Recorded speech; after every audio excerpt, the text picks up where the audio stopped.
Links to previous episodes are given in the video description, so don't forget to like, subscribe and share the video. The Alpha's Orphan Daughter. Episode 18. Chapter 147. Sayre's POV 2 months later. The last few months have been absolutely perfect. Robert is a changed man. I don't know precisely what caused it, but he tells me how much he loves me daily. He is not the same man that he was months ago. He told me about the epiphany he had during the time he stayed with me in the hospital. I guess watching over me brought him some clarity. Either that, or having seen some of the attack on the monitor, had changed him. Seeing their mates in danger had been hard on all the men. Before the attack, Robert had always defended his actions with Adra. He pleaded ignorance, and it hurt every time. It was like he couldn't understand why I should be upset.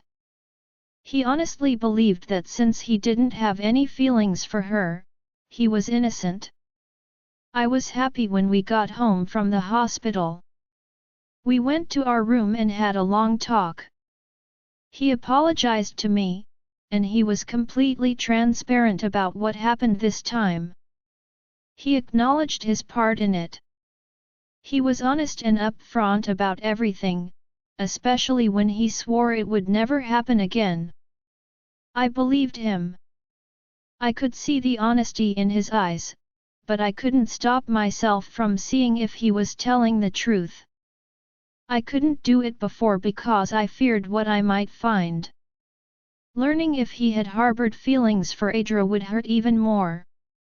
I couldn't have been able to bear the pain of seeing that. So I didn't look. I was trying to give him another chance, a real second chance. I wouldn't have been able to do that if I looked and saw he had feelings for Adra, especially as more than a friend. She had been trying so hard to get him to accept her. She had over 3 years to sink her claws into him, and they were in further than he realized. Now he is telling me where he is at all times. He had Jackson do a town hall to introduce me as his mate to the pack formally. He made it clear that he was unavailable. I knew when to expect him at home, as he likes to drop by for his lunch break. I have to say that I love all the attention that he is giving me. I can see why he had basked in the glow of Adra's compliments. He made me feel seen. He made me feel like the best version of myself. Even at almost 3.5 months pregnant, he can't keep his hands off me, and I love it. Every belly rub, every kiss, every neck and back rub, I fall deeper in love with him. I miss him so much when he is not around. Our bond has strengthened, and I am allowing myself to get caught up in the passion of it. Robert came home for lunch but never got around to eating, well, not food. It wasn't like this with James. I had enjoyed with him, but as my pregnancy progressed with Kara, he grew less interested in me. We didn't have sex once I started to show. I am only now figuring out that he had to have been with others while I was pregnant with Kara. We were never together that way in the last month and a half of pregnancy. He could barely wait for 4 weeks after I gave birth to demand to have sex again. We used to have sex daily, sometimes a few times a day, right up until I started to show. After that, he started hanging out more in the pack house or outside the pack. In my ignorance, I was so blissfully happy that I missed some of the red flags, like when he started coming home late. He had always been home by 5 p.m. before. He never treated me well, except for when we had sex. I understand now that I was always just a challenge for him. I was beautiful and acceptable as a chosen to him. He marked me as his to keep the men away but never let me mark him back. A way to avoid loneliness as he continued looking for his mate. I wish I would have known that back then. I would have left him while I was still pregnant. I shook myself out of those bad memories. Robert would be here soon. He always ensured that he did a perimeter run that ended at our home at the end of it. That way he was almost on his doorstep when he was finished. I had taken a long bath, and dinner was nearly done. Once he got here, he could go and grab a shower before I was finished. I have been teaching Kara something new these days, how to cook. She was a great cleaner, but no one showed her how to cook. Her sisters didn't know how to cook either. So 3 times a week I would show them how to make a meal. The first week was rough, but they are doing much better now. The assignment for the first week had been making their mate's favorite meal. They were to ask questions to learn what they liked to eat, and we would make that meal in bulk. That way, Luna and Brena could take some back home with them. It gave them a private dinner, without all the interruptions Alpha gets while eating in the dining room. It was a hit, and we are now in our 4th week of it. The men all loved to have a private meal with their mates. They set the table, light candles, and enjoy time together. The home that Alexei is building for Kara is halfway complete now. It is a lovely home and now has a safe room included in the design. Anton had finished their design 5 weeks ago, but the plans changed after what happened. Not that we anticipate another issue, but better safe than sorry. Since they had the funds for it, they made a few tweaks to the design and made it happen. They did it just like the one Anton designed for his home. Anton had been terrified for his wife and children. So, he designed one as an add-on to his home. One that could be used from the 1st or 2nd floor. They would have a handskin for entry, and the door locks could be manually released. Anyone entering from the 2nd floor had a small seating area at the top of the stairs in case someone was hurt and couldn't take the stairs.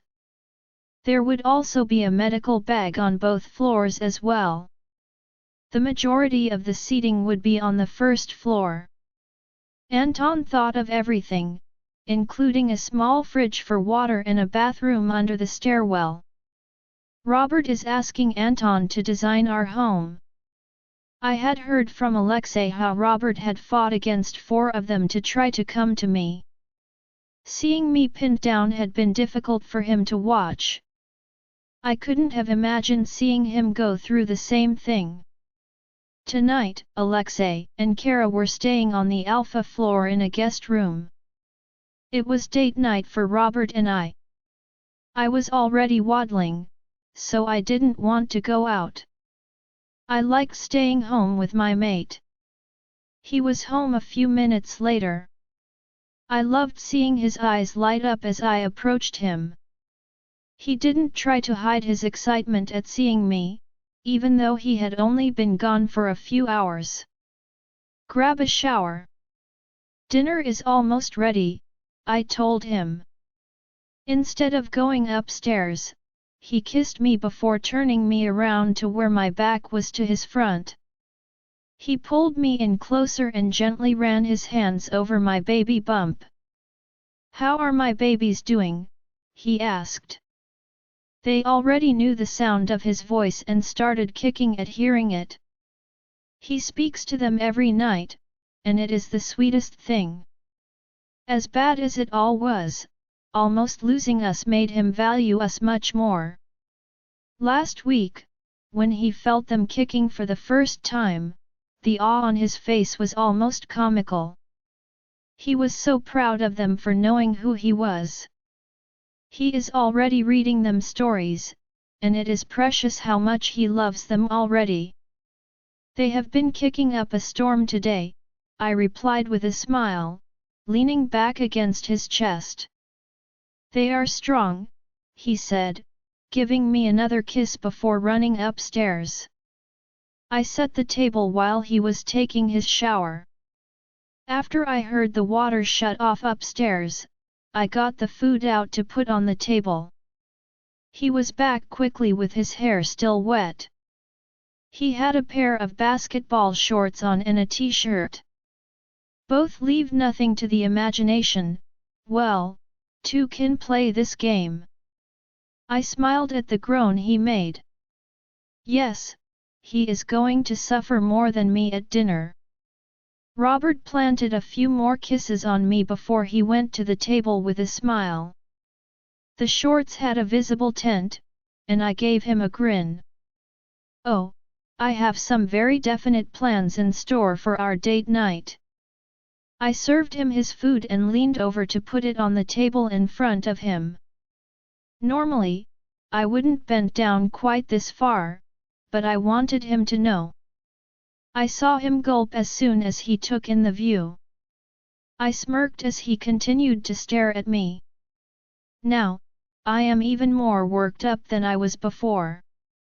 Robert had forgotten all about the food as he rose slowly from his chair and followed me back into the kitchen.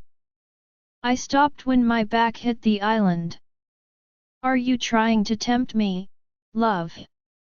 Robert nuzzled my neck. He spoke in a deeper tone, letting me know Echo was now in charge. I may have pushed them a little too far. I felt my stomach clench in anticipation at hearing his deep voice. I was already doing things to me. Maybe, I replied. I knew I was playing with fire, but I wouldn't admit it to him. He knew how much I wanted him. He could scent my arousal in the air. I saw his head tilt up as he took a deep breath in. His smug grin let me know that he knew I wanted him right now. Robert lifted me and placed me on the island. He knew how I liked it, and I was screaming as I went over a minute later.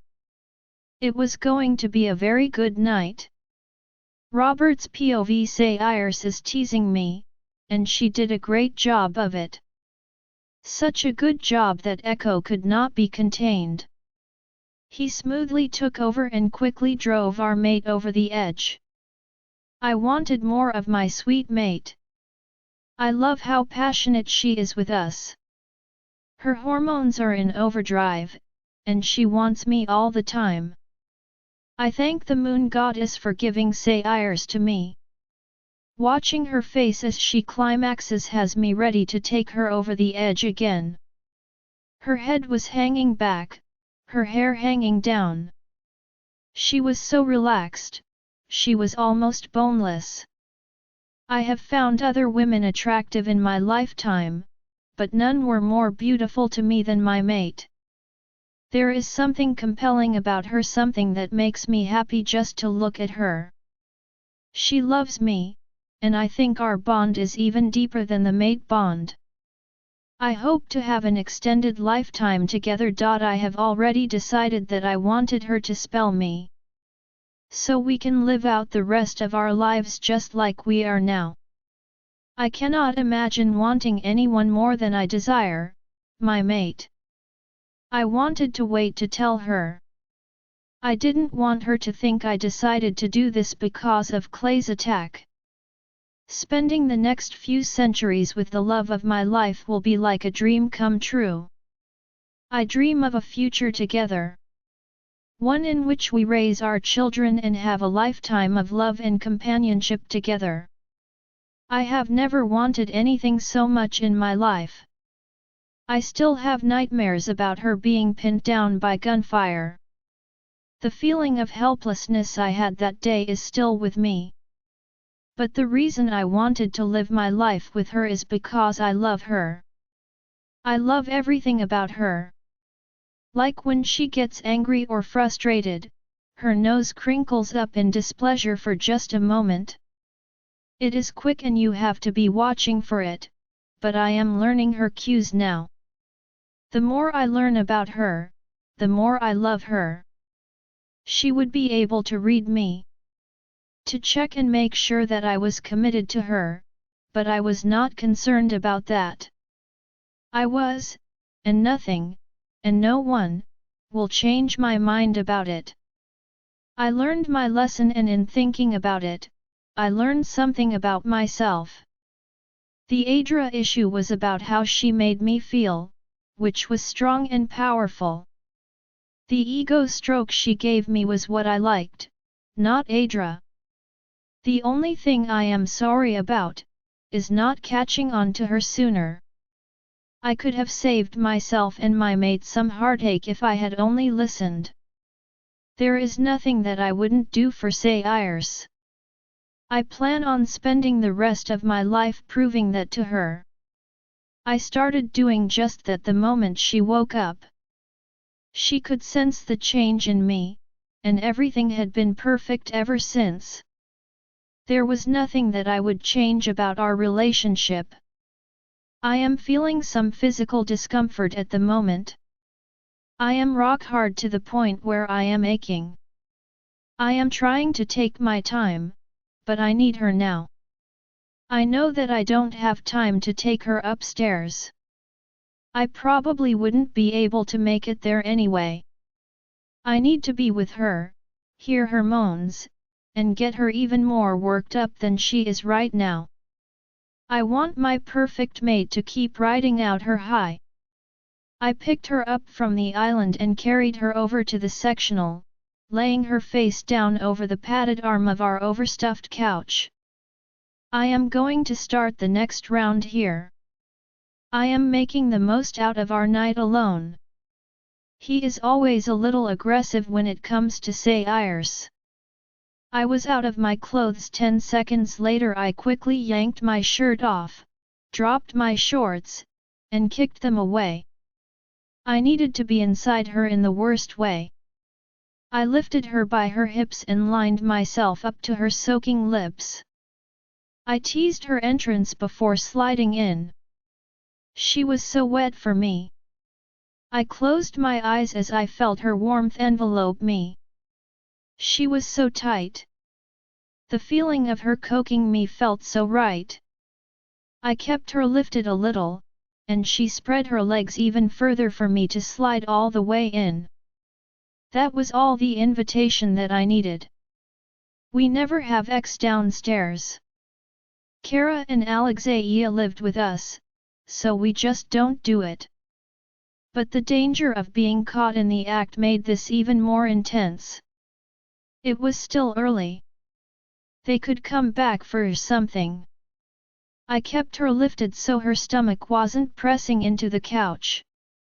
Say Iris used her arms to push herself back into me as I slid back into her. It raised her higher, and she silently urged me to go faster. She wrapped her legs around me, gripping me as I held her hips in my hands. I was in heaven. I could feel the familiar tingle in my balls. I knew I wouldn't be able to hold out much longer. I felt say Iris call out as she went over. I feel drained of energy at the moment. That was intense, and I was working hard to regain my breath. It was perfect, and as I placed my mate back onto her feet, I kissed the back of her shoulder before nipping her mark. She gave another shudder as she leaned back into me.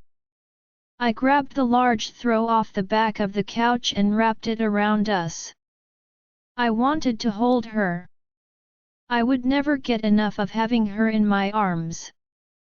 She snuggled into my side and sighed contentedly. She looked up at me with love and trust shining in her eyes. My heart leapt with happiness. It had been a while since I saw this level of trust she had in me. It was just like when we had first gotten together. I am so glad she sees the work I am putting into us.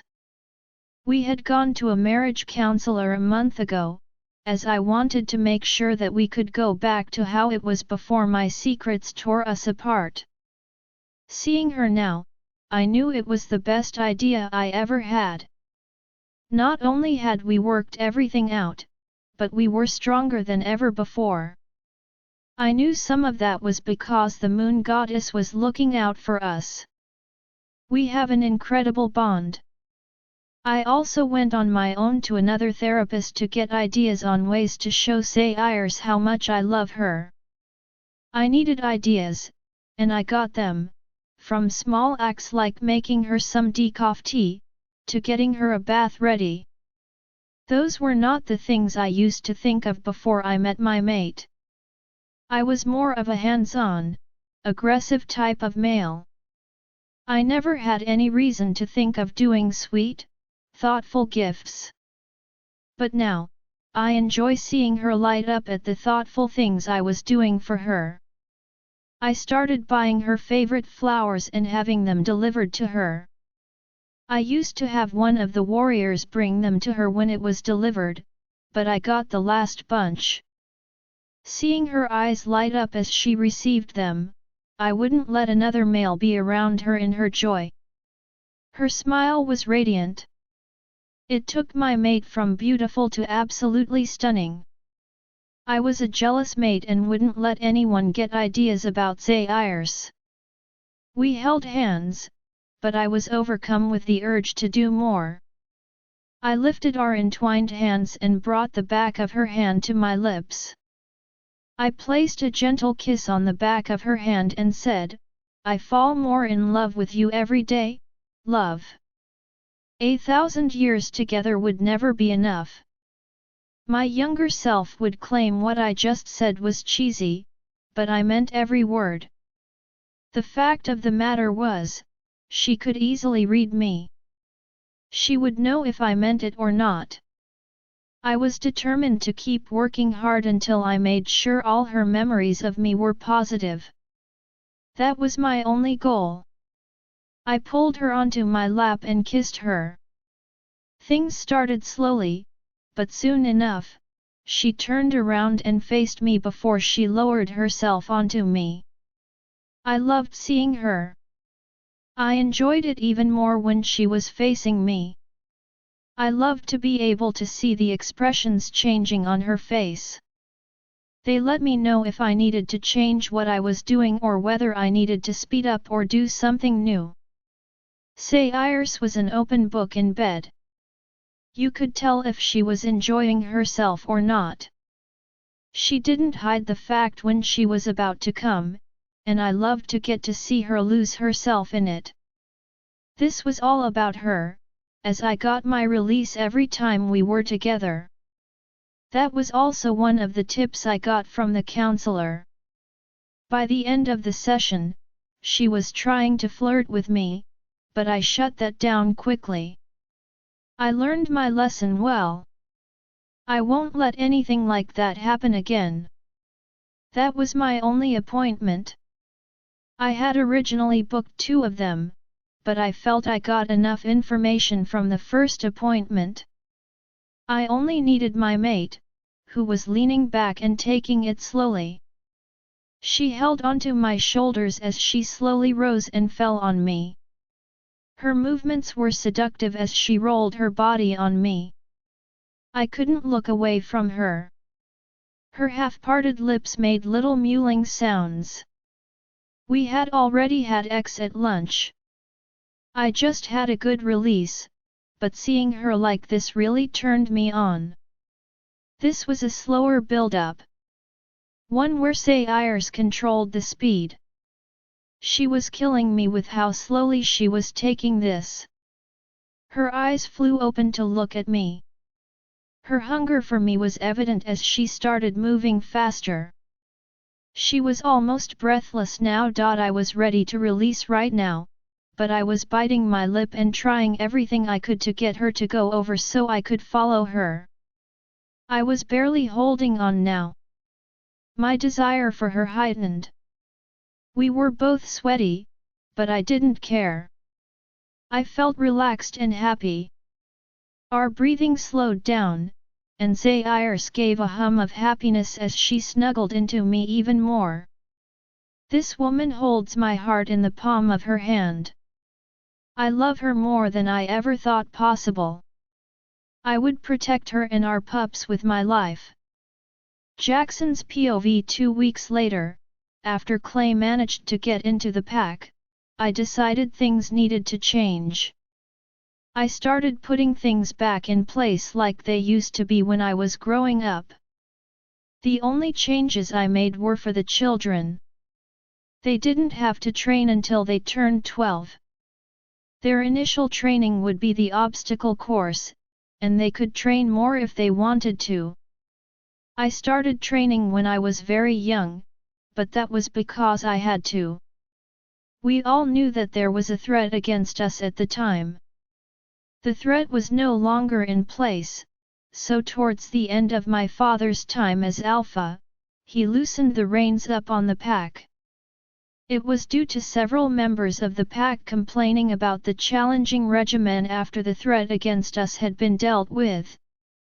Our warriors continued to train hard, but those who didn't want to train only had to attend 1 or 2 weekly training sessions. We were obviously too lax now. We discovered how they got in the day after they entered the pack. The warrior who noticed it thought it was just a glitch in the system and didn't do a review to see what had actually happened. I demoted him, but he can rise in the ranks again. He was grateful because if one of our pack members died due to his negligence, his punishment would have been much more significant. I shudder to think about what would have happened without Zairs and Kara. They ended up protecting everyone in the house that day. Knowing Clay, he would have definitely killed every single one of them before he left. That fact was later confirmed by both Anton and Zairs. We all knew just how much of a sacrifice Zairs made for her daughter and the whole group. I don't think there was any other way for me to truly thank her other than to build her and Robert their dream home. He had been asking questions here and there to her, nothing pressing enough to make her question why he was suddenly asking about her preferences. Kara is also in on it and has been a big help on the finer points of the home, specifically the kitchen. All women envision their perfect kitchen, and I wanted Zairs to know that we love and appreciate her. It was not unusual for Kara to ask her mother her opinions on the kitchens she was looking into. Kara paid attention to the ones her mother spent the bulk of her time looking at. Between her, Robert, and Cheryl asking her questions, we had a good idea of how she wanted her kitchen and her dream house to be. Anton was happy to make their home designs a reality. We made sure that the house was almost complete. Zairs and Robert will be coming in next week. Robert is so excited to show her their home. He will also get her to pick out the colors for each of the rooms as well as the backsplashes and make it the home of her dreams. Brena and I were excited about seeing her face when she saw it for the first time. Kara and Alexei will be there as well. We were going to wait in the kitchen for them. Cheryl and Anton also asked to come. Luna and Kevin will be there as well, and Kevin helped pay for the lumber for Zairs and Robert's home. We split the costs between us. He knows as well as I do that we would have both lost our mates that day if not for their actions. Alexei was already building their home. Kara told Brena and me that building a house to welcome my mother into the pack was all the thanks she needed. We all saw what happened that day. Kara was devastated at the thought of losing her mom. She was able to push through and deal with the situation without us. We didn't have a way to make it downstairs without being shot. Not until she dealt with their weapons. Robert went through that day. Their new home is also my apology for Alpha commanding him to stay silent. He was going to expose us, and some of us could have died if I hadn't done what I did. I had to look at the bigger picture as we devised a way to make it downstairs safely. I knew Robert was annoyed at me, and I could fully understand why. If our roles were reversed, and it had been my mate about to die, I would have done the very same thing he had. Things are better between us now. He realizes our hands were tied to what we could have done that day. I know he has spoken to Alexei, Anton, and his father, Blake, at length about it. They all told him their opinions about what happened. Sayers and his babies being safe and healthy was the only reason he got past it. If anything had happened to them, I don't think that he would have ever been able to recover from it. I had just finished my paperwork for the day when I got a mind link from Brena. Jackson, meet me at the hospital. Sayers believes that I am in labor, and she and Kara are taking me there now. I am coming now, I replied, running out of my office. I don't think I even shut the door. I mind-linked Blaine and told him what happened.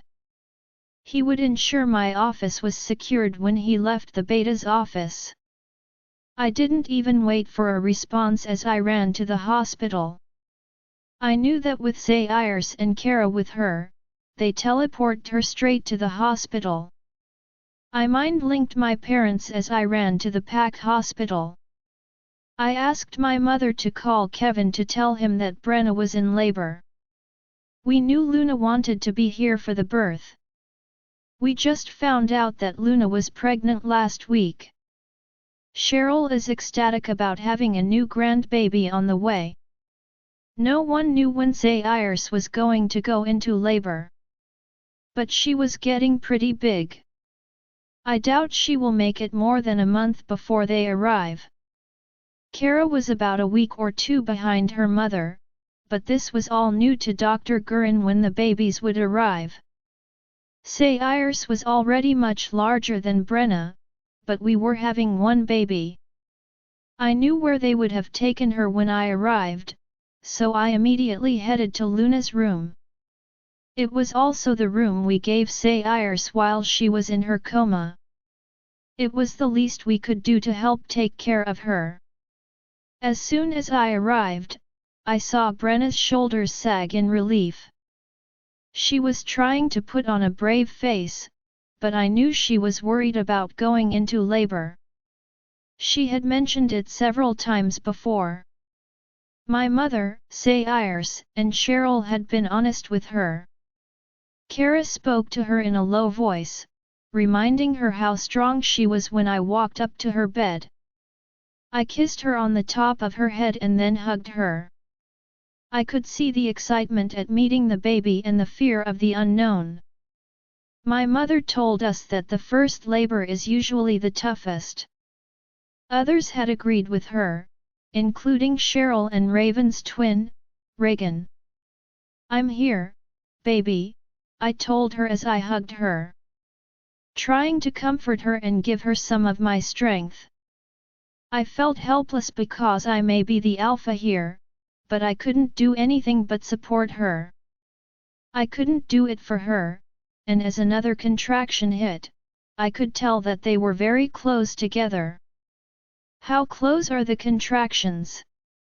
I asked Kara. 3 minutes apart, Kara replied. I knew she would know because she had her phone out with a timer showing on the screen.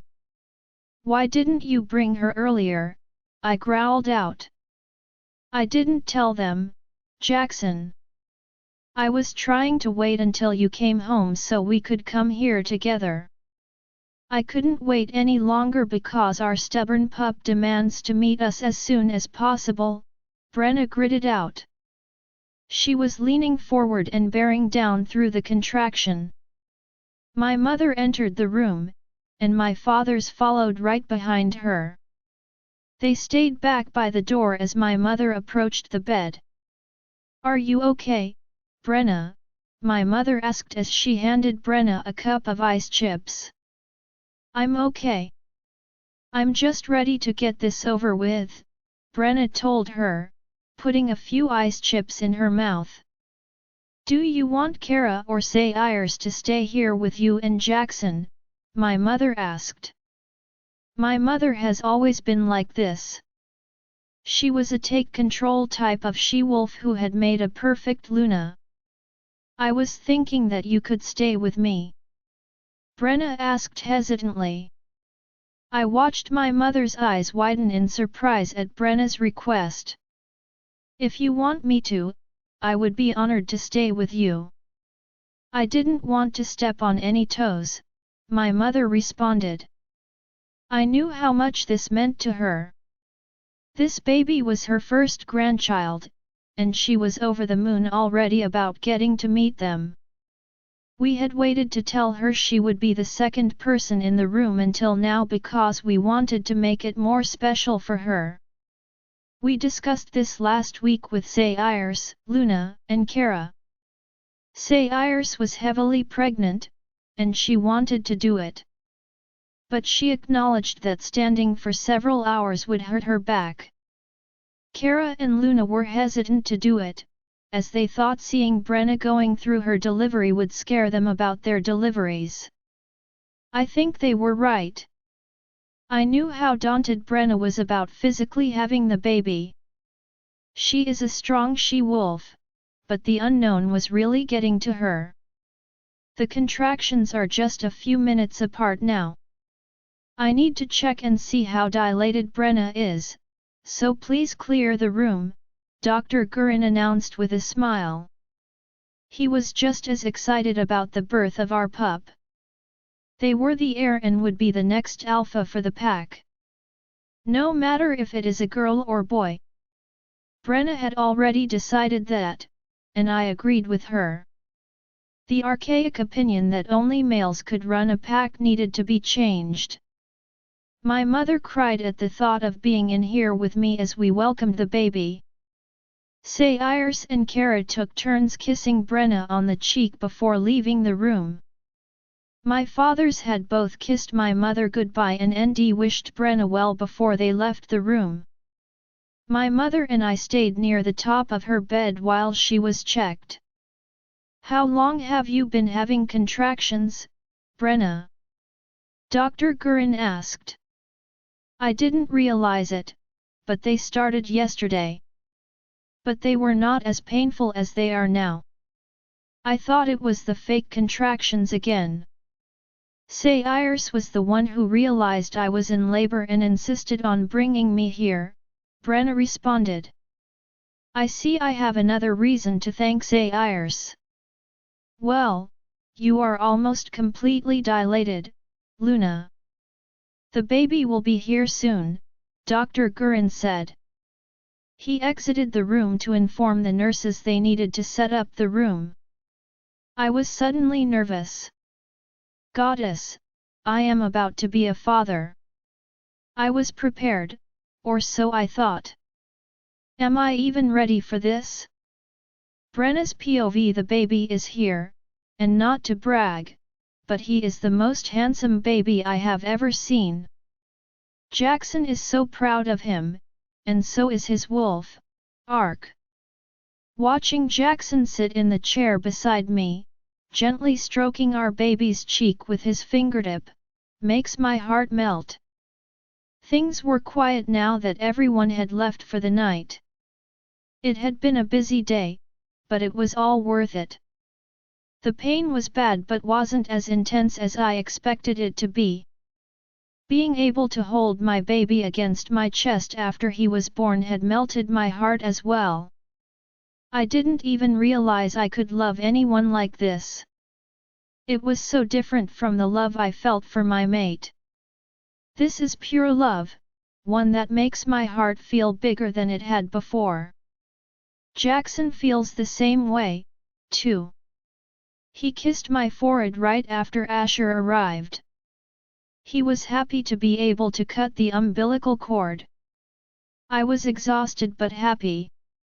Jackson was still beaming with pride over our son hours later. You did so good, Brena. I still can't believe I am a father, Jackson told me as he stroked my hair while they were cleaning the baby. Raven had tears in her eyes seeing her grandson, one with the same black hair and green eyes she and Jackson shared. Raven had squeezed my hand and said, "He is perfect, Brena."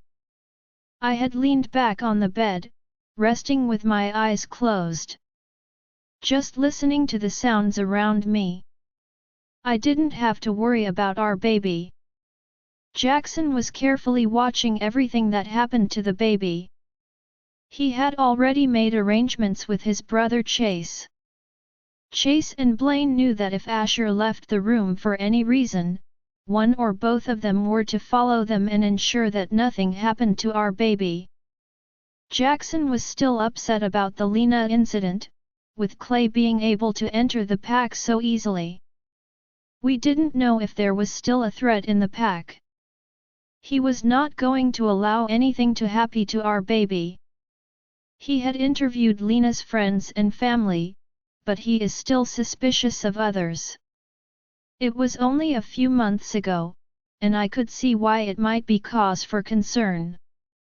Nothing out of the way has occurred since, but neither of us would gamble our pup's life on it. He was cleaned up and checked out by both doctors. Asher was given a great report. He was healthy and clocked in at 23 inches long and 8.9 pounds. I was able to get cleaned up and a fresh set of pajamas on to receive family and friends. Soon enough, the room was full of excitement as Asher was passed around for each person to hold. Kara and Luna talked to me about the labor part before telling me how handsome Asher was. He was such a good baby. He was very calm as he was passed around to his grandparents. Seeing Brandon and Justin, two giant wolves reduced to tears at getting to hold him, was a sight to see. Asher's green eyes were focused on each of them as he was handed off. "Asher looks just like you did when you were a baby, Jackson," Brandon stated as Raven nodded in agreement. "He does. He looks exactly like him. I will have to bring his photo album over to show Brena when we visit this week. I have already made plans for the kitchen to deliver your meals for the next month, Brena, after you get to return home. I know how hard it is to get used to having a newborn under your roof. We will be here for you the whole time. We will come back tonight to visit. I was to give your sisters some time with Asher. I know you are tired, and everyone here wants to hold him.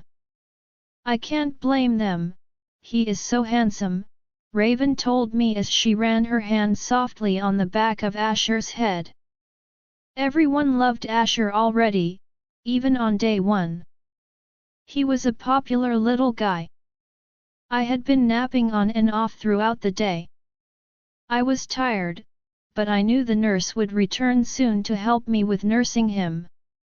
He was already rooting around, and Jackson already knew what he wanted.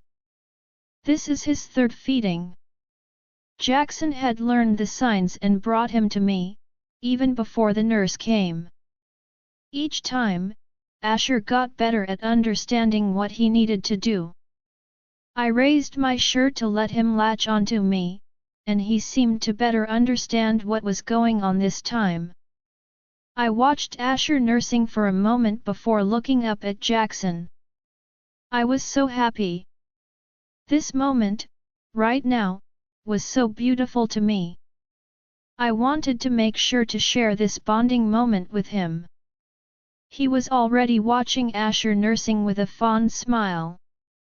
I was glad that he was invested in the moment. When he noticed me looking at him, he wrapped his arm around my shoulder and kissed my head. "Are you happy, Jackson?" I asked. I knew he was happy about our pregnancy, but reality has now set in. We are parents to this bundle of joy. I am a little scared of being entirely responsible for Asher and his well-being. I love him, but it makes me nervous. I want to be a good parent.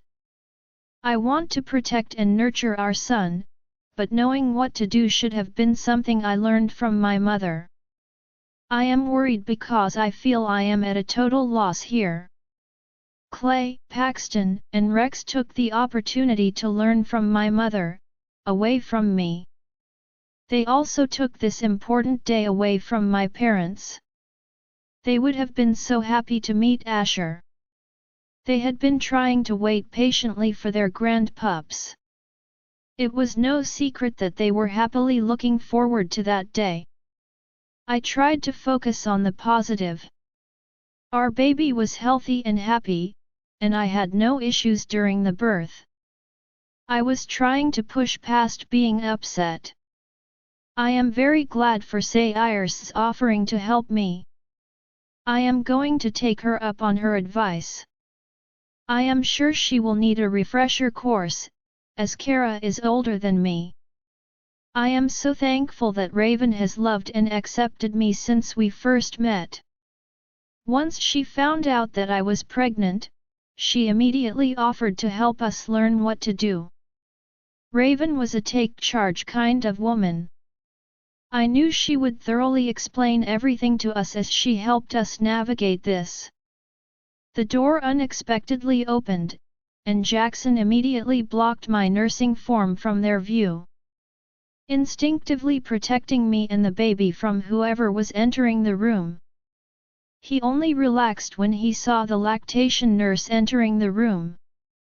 She smiled as she approached me.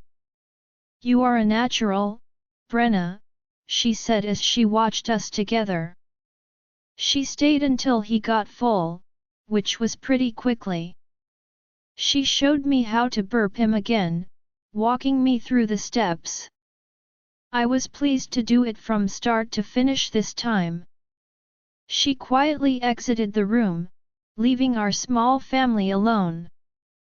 Jackson sat beside me on my bed as we gazed at our sleeping baby. Everything was just so perfect. I almost wanted to freeze this moment in my memory to never forget it. Asher held onto my finger even as he slept. I felt the tears building up as I mourned my parents again. I don't know when I will ever get past losing them. It had been a little over 5 months now. We had taken a little time to devise a plan to escape the Kamaria pack safely. I hope the ache in my chest passes soon.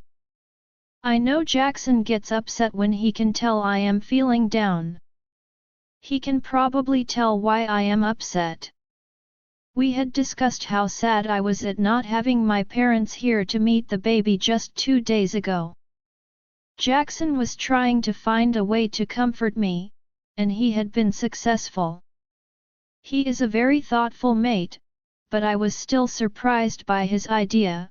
"I know you miss them both very much. We have already chosen first names. How about we give your parents' names as their middle names?"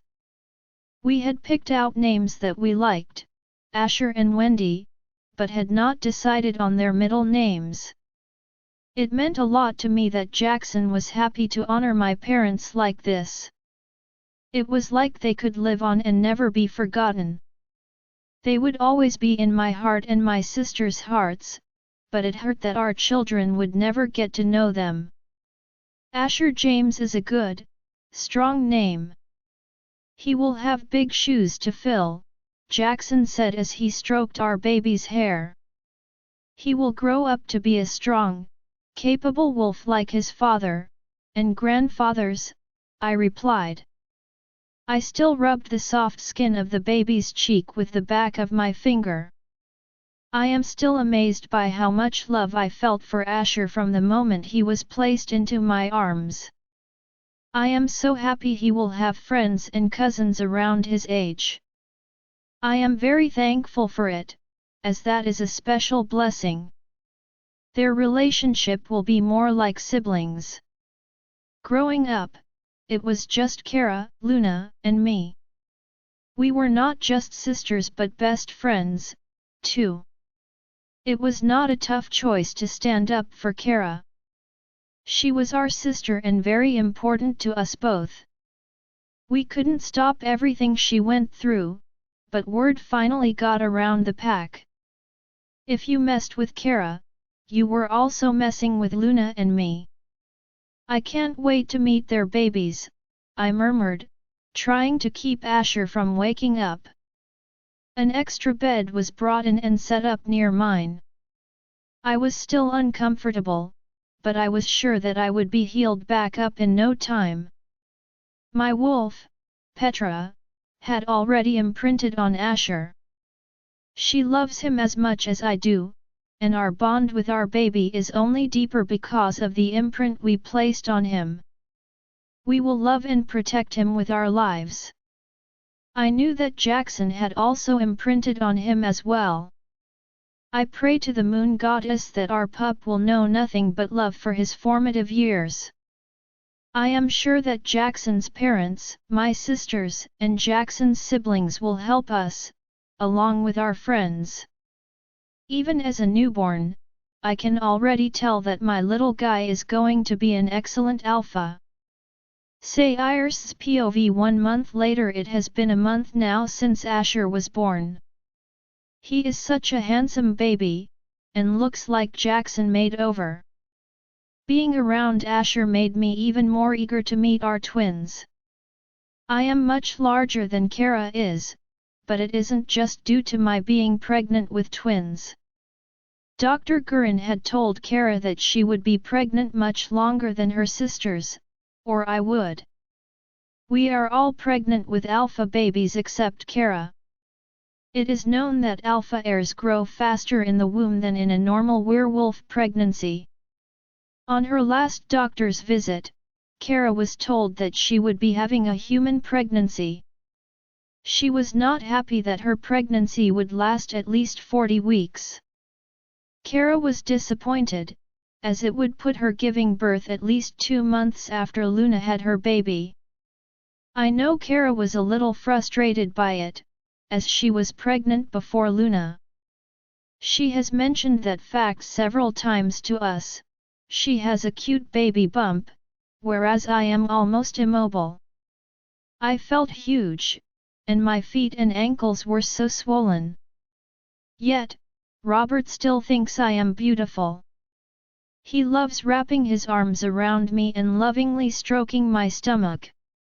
He is so proud of the fact that I am carrying his pups. He tells me every day how happy he is, and our bond is stronger than it has ever been. The incident with Clay drove home to Robert how he almost lost me and our pups. As terrible as that day was, something positive came out.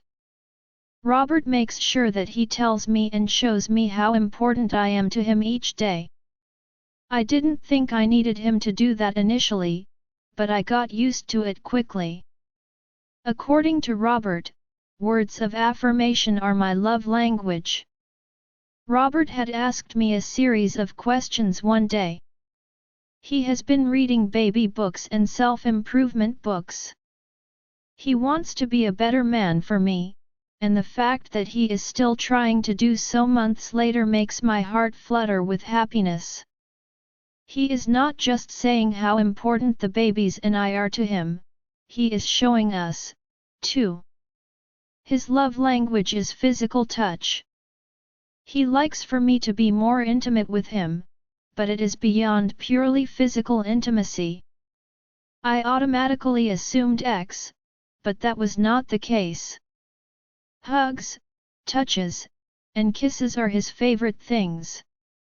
I now understand that was how Adra was with him, minus the kissing. She would touch or hug him as she sensed he needed it. It also returned to his childhood being the forgotten child for a while. He had to help me with learning about this.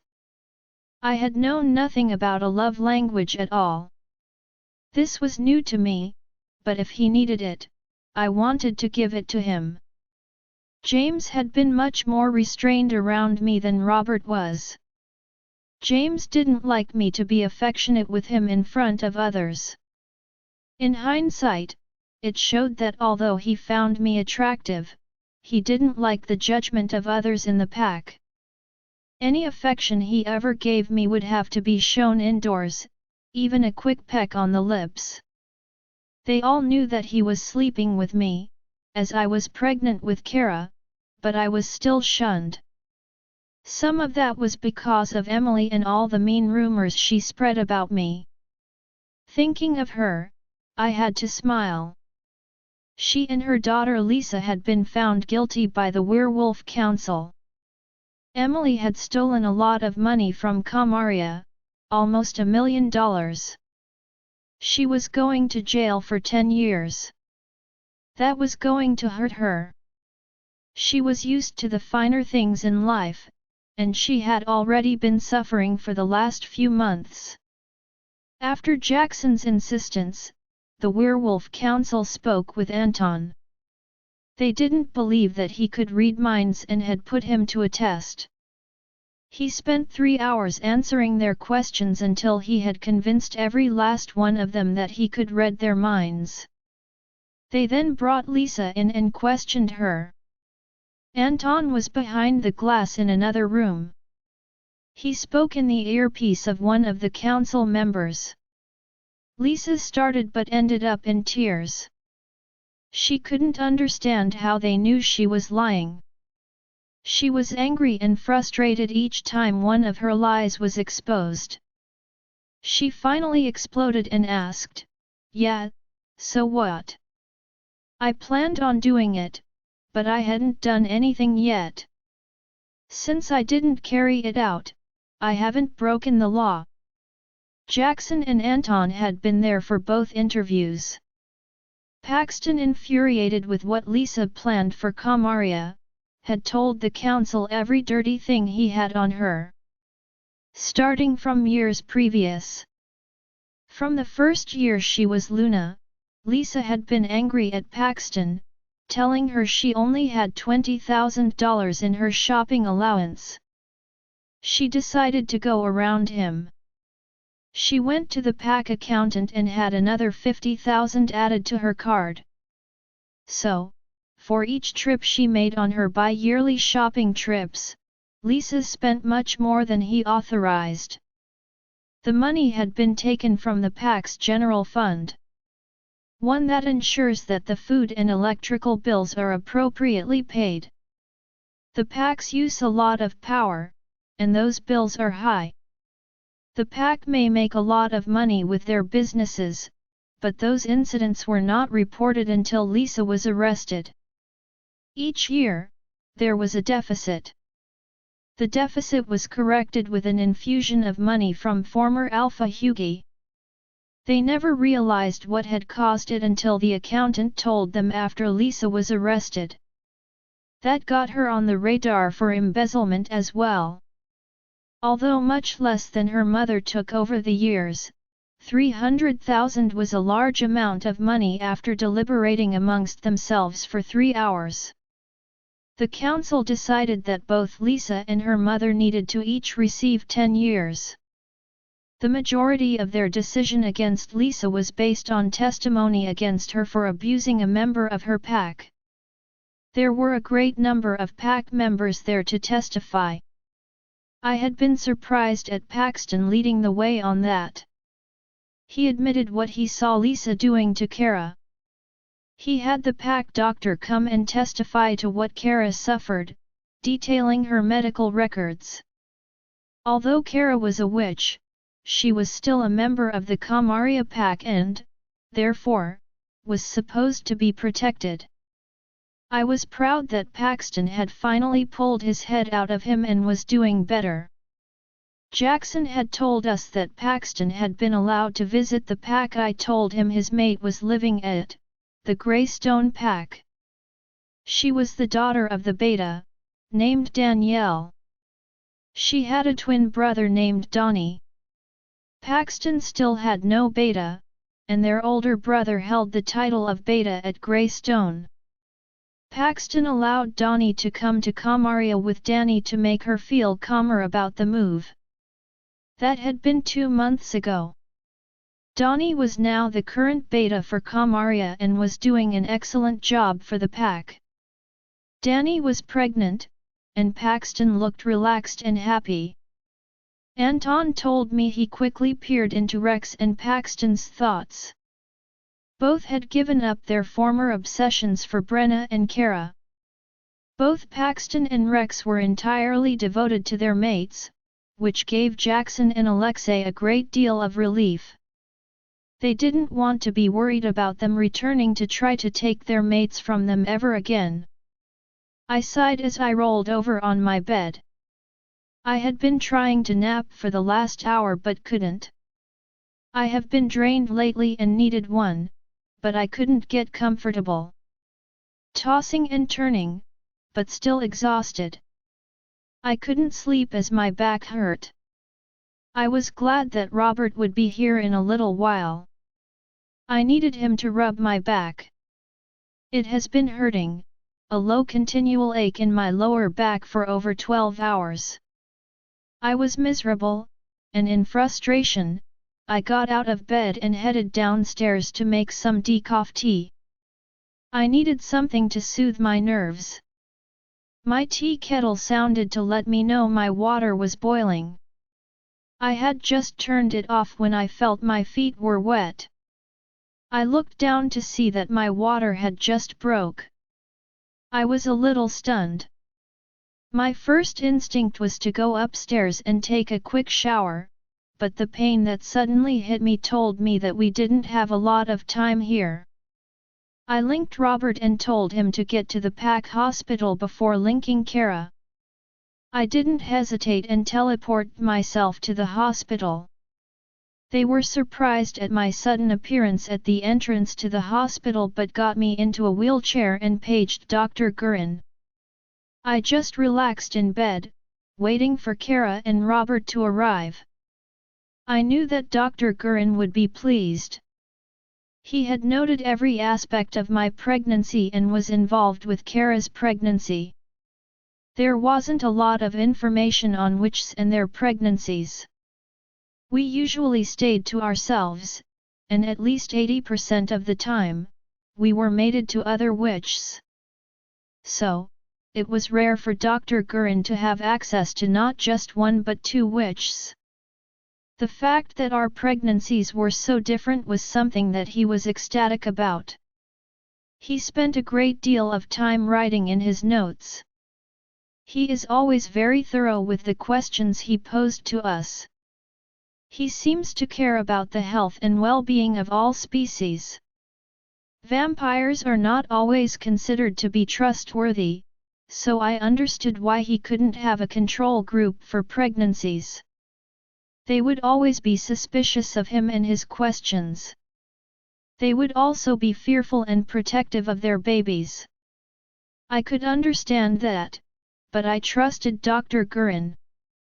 I read his mind. I knew he cared very deeply about the mothers and babies having a safe pregnancy. He is very focused on learning about other species, especially when a couple is going to have a hybrid. He is very focused on and spends a great deal of time with Cheryl and Anton's twins. He is still noting his findings in his notebook. I have to say that I find the twins fascinating as well. They have the strengths of both wolves and vampires. When they grow up, they will be very formidable. I had been around them a lot when I was staying with Cheryl. I could tell some of the strengths they each had. Different but complementary to each other. The whole pack is interested in them, but I can tell that the twins usually stick with each other when playing. I could see that some of the pack children were jealous of them and made it clear they didn't want them there. It is understandable to envy others who have more gifts, but it's not the twins' fault. I can also sense some influence of the children's parents in there. I hate it for them, but no one has acted out yet. If they are smart, they never will because, from what I have sensed, they will be very sorry if they cross them. The twins will not stand by and allow others to torment them. They get along now, but they will not allow the petty jealousy to continue when they get older. They are brilliant kids. I hope our twins are just as excellent as their aunt and uncle when they grow up. Robert's POV echo was running faster than ever before, worried about the babies. Sayers sounded calm, but I could tell that she was in pain. She has gone through this before, but this is all new to me. I want to be there when my babies arrive. I ran all the way to the hospital before stopping to slide my shorts back on before entering. I stopped at the front desk to ask which room she was in. I was pretty sure they would have her in the Luna suite. Jackson told me how much he and Brena appreciated what she did to protect everyone from Clay and his men. As expected, that was the room they had her in. Dr. Gurin was already there when I entered. I was breathless and worried until I saw her lying in the bed. She was utterly calm. I knew that she had been so excited to meet our pups. I am, too. This has to be the second best day of my life, right behind finding my mate. I am here, love. Are you okay? Do you need anything? I asked her. I am trying to stay calm but already worried about her and our pups. I am glad that Dr. Gurin has as much experience as he does. I know that she is strong, but in reading up on all the pregnancy books, I know that labor can be hazardous as well. I have heard horror stories of things going badly. My heart dipped in fear of losing her and my pups. I can't let that happen. I am fine, babe. Calm down. We will have our babies in our arms soon. I am so excited to meet them, Sayers happily told me. I was trying to calm down, but it was hard. The incident with Clay has kept me stressed out for months. I knew I would never recover if something happened to her. He knew that Sayers was close to delivering. He had told us both that he knew the babies would be here soon. After Sayers went home, I started my work day. I returned to speak with him on my lunch break about my fears and concerns. Seeing him again reminded me of our talk last week, and I thought back to it. Dr. Gurin, I would like you and Dr. Hill to be present for the birth of the twins. I want the hospital to be fully prepared for anything that might arise. I can't lose her or our pups.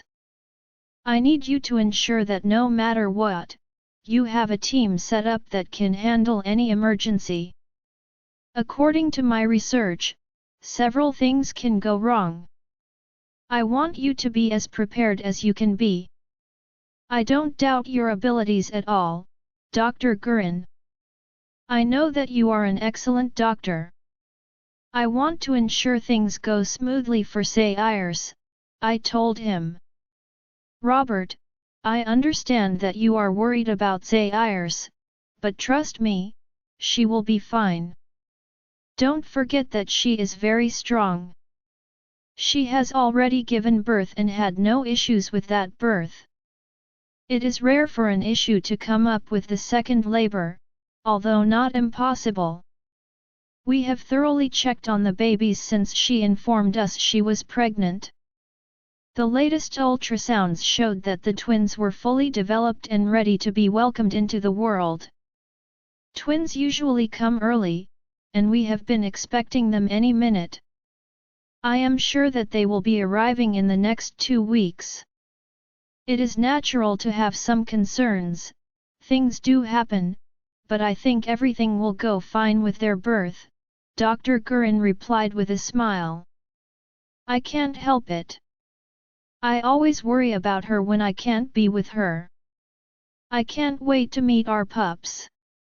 I still have nightmares over what Clay and his asshole friends did to my mate. They almost killed her. The worst part was that I couldn't protect her. I can't seem to get past that. I feel like I couldn't keep her safe when her life was on the line. I feel like I failed her. I don't know how to get past this, I told him as I ran my hand through my hair. Robert, I have a friend I want you to speak to. I will go with you for the introduction, but I think it would be good for you to talk to someone about what happened with the Adra and Clay issues. It is causing you to carry much more anxiety than you ever have before. Guilt is a strong emotion, and I think that it would be good for you to deal with it in a healthy way. For you to be able to speak to Sayers in a healthy way. Instead of walking on eggshells, like you have been these last few months, Dr. Gurin stated in a matter-of-fact tone. Is it that obvious? I mean, before I mentioned my fears, was it obvious? I asked hesitantly. I already suspected what the answer was going to be. I feel like I could lose Sayers at any time. I felt like she was disappointed in me for not being there for her. I can't even bring it up because I fear what she might say. I have not slept well for the last 3 months. I know that comes into play in this as well, which causes my anxiety to spike even more. I have known you for over a decade, Robert. You have grown into a strong man. You are still young, and I will give you some advice here. Sayers doesn't need you to protect her. She is a very strong witch. Even with her powers decreased by her pregnancy, she still held on for quite some time, as far as I was told. She took on most of the attack to protect Kara, the Luna, and several others. She knew what she was doing. I heard from Alexei that you saw what was happening, and I imagine that it did tear you apart. You need to speak to someone and let this go. She did it not to put herself or your pups at risk. She did it because she wanted to protect her daughter. She just gravely underestimated Clay, Dr. Gurin told me. Underestimated Clay? I asked in surprise. Robert, did you not speak to Sayers about what happened once she woke up? Did you not ask her about what you saw happening? Why she decided to draw the fire upon herself? Dr. Gurin asked. No, I was just thankful she woke up. I didn't press her for information about the attack. I just wanted to move past it. I told her I loved her and our babies. I never wanted her to be in another situation like that again. I didn't want to discuss it, to tell you the truth. Just speaking about it made it all come back to me. I just wanted to put it all past me, past us, I responded. You need to sit down and speak to Sayers about it. I believe that you will be surprised by what she says. Tell her how you feel. I didn't realize that you hadn't done that up till now. You need to do that first. If that doesn't work, then I think you need to speak to my friend. I hadn't realized that you had been carrying this the whole time. You will feel better once you talk to her. Please, excuse me, Dr. Gurin told me before speaking to a nurse. She had been just down the hallway, waiting to talk to him. I went home to talk to Sayers that night after work. She cleared up a lot of misconceptions I had. I thought that she was still so upset about the Adra incident that she intended to end her life. She told me that neither she nor Kara had noticed that ammo bag. They had been caught by surprise when he and his friends showed up. She admitted that if they had noticed the bag, they would have gotten rid of it much sooner. By doing that, they would have minimized the length of the attack. If that had happened, it wouldn't have drained her, or Kara, as much as it did. They were both focused on keeping up their barriers to keep everyone safe. Sayers initially thought Clay would not be as effective as he was in the attack. Obviously, she didn't think much of Clay, and I didn't either. I considered him to be a moron, so I was equally surprised his group was as prepared as it was. Finding that out gave me a lot of relief. If Kara or Sayers had realized that one of them was always reloading for the group, things would have been over quickly.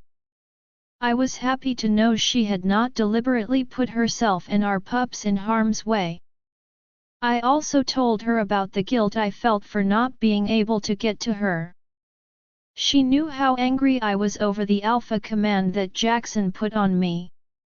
She hadn't brought it up as she knew how upset I had been at seeing her under fire. She was trying to keep me from reliving it. She didn't know what my nightmares had been about. She was waiting patiently for me to bring it up. With Clay and his friends shooting up the place, Jackson was right. If you would have come down the stairs trying to rescue me, he would have killed you, Robert. I don't want to live without you either. It was best for you to stay safe. I was worn down but still effective. We just didn't know that they could hold out for the length of time they did. Once Kara could look around, while they were focused on me, she noticed it. Do not worry about me, love. I could have made it a few more minutes, but I was so proud of Kara for listening to her gut. She made me so proud that day. Please don't beat yourself up about it anymore, Robert. I know that if you had been able to, you would have protected me, Robert. I know that for a fact. Kara just happened to beat you to it, Sayers told me. After we spoke, my nightmares went from every night to just having one this week. Sayers woke me up when she heard me having the nightmare and reminded me she was safe. My anxiety is much better now, as I don't have to worry like I did. I didn't realize I was lost in thought until I felt Sayers squeezing my hand. I placed one hand on her stomach like I was trying to give her some of my strength through touch. Robert, do not worry, my love. Everything is going to be fine. I can feel it. Our babies will be fine, Sayers told me confidently. I leaned down and kissed her. I love her so much. She was in labor and already in pain, but she still took the time to comfort me. The door opened, and Kara entered with Alexei right behind her. She carried a backpack with her and smiled, saying, Robert, we knew you would run here and need some clothes and shoes. So we brought you some 2 sets, as you should be here a day or 2. Mom, I brought you a set of clothes and a pair of pajamas. I also brought along some of the outfits you set aside for the twins. I can't wait to meet my siblings. Join our Facebook and WhatsApp group for more updates, link is given in description. Rest audiobook will be continued in next episode.